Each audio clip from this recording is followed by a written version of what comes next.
Welcome to Daily Focus. And I think we have some of the bugs worked out in our live stream. And so I guess it was posting things, or I don't know what all was going on. But anyway, I think we've solved it. And I thank the Lord for people who know what they're doing to help keep everything professional, and the hard work that they do to help me, who knows almost nothing about technology. Well, we are looking at Psalm 78, and we are looking at verses 43 and following down to verse 56. And it says, "They remembered not his hand, nor the day when he delivered them from the enemy." What a sad thing. I've entitled this one, "Do You Remember?" And it's just so easy to forget. If we don't rehearse and remind ourselves what God has done, when God rescued us, when God delivered us, when God helped us, when God provided a way, when God paved the path, whatever the case may be, we need to remember. And remembering is intentional. Otherwise, we are prone to forget. And we remember things oftentimes that were life altering. Things that were really exciting are hard to forget. Things that were really scary are hard to forget. Some of the things that were extremely difficult can be hard to forget. And we need to remember the part God played in all of that. I remember that one person that lost a dear loved one was saying, "I want grace." And absolutely, it was a terrible time and a difficult time. But they, by their own testimony, can say they can look back and see God's grace carrying them through those grieving moments and those difficult decisions and those lonely moments. And they can look back and see God's grace truly is sufficient. But if we don't remember it, if we don't call it to our minds, it's easy for us to forget and to let it go, and to maybe remember things that are temporal and let them be the major part. And so here, God is saying of the Ephraimites, you just didn't remember the things that I did. And then he's going to list them, how he had wrought his signs in Egypt and his wonders in the fields of Zoan. And he turned their rivers into blood and their floods that they could not drink. He sent divers sorts of flies among them, which devoured them, and frogs, which destroyed them. He gave also their increase unto the caterpillars, and their labor unto the locusts. He destroyed their vines with hail, and their sycamore trees with frost. He gave up their cattle also to the hail, and their flocks to hot thunderbolts, or raining down. I can't think of the term that is going to happen even in the tribulation period, where rocks of fire are actually going to be descending from heaven. That happened in Egypt. He cast them upon them the fierceness of his anger, wrath, and indignation and trouble, by sending evil angels among them, the death angel, to kill the oldest child.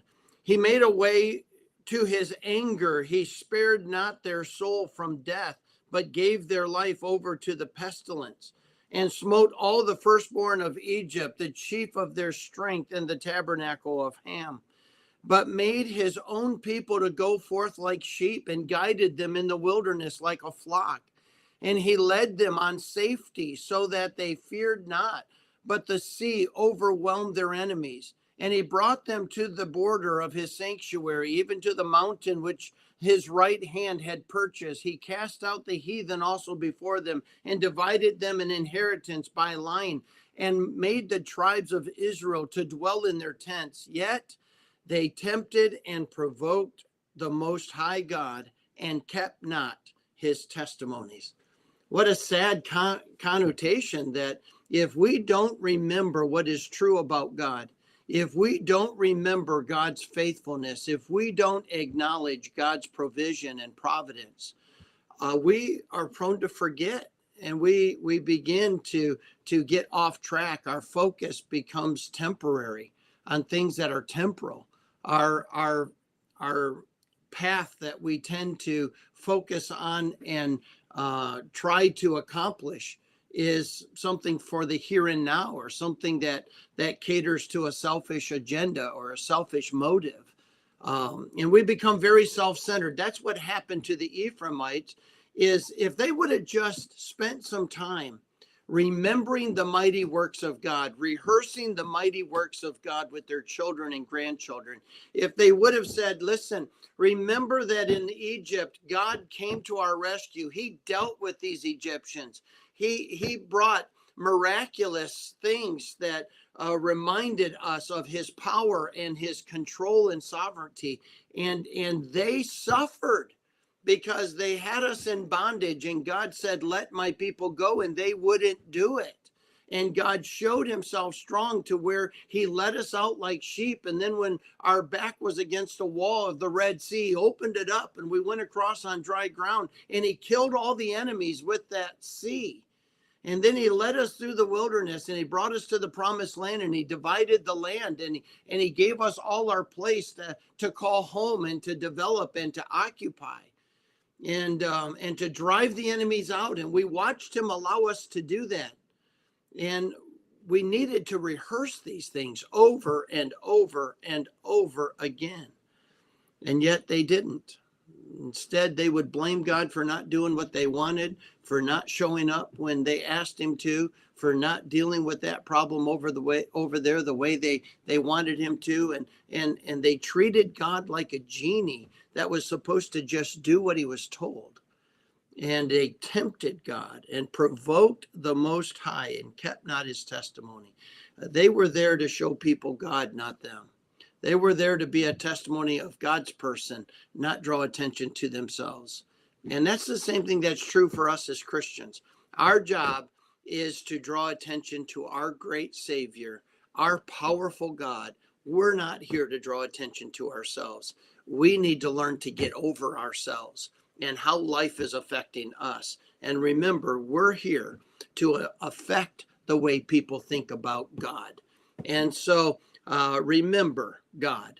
Remember his provision. Remember who he is, what he's like, what he has done, what he's doing, what he's promised to do. And let's declare the mighty works of God. I hope you have a great day today. We're looking forward to what God has in store for us today. Pray for me. I have a number of conferences today with pastors from all over the state regarding some involvement to help our state think right, to promote righteousness.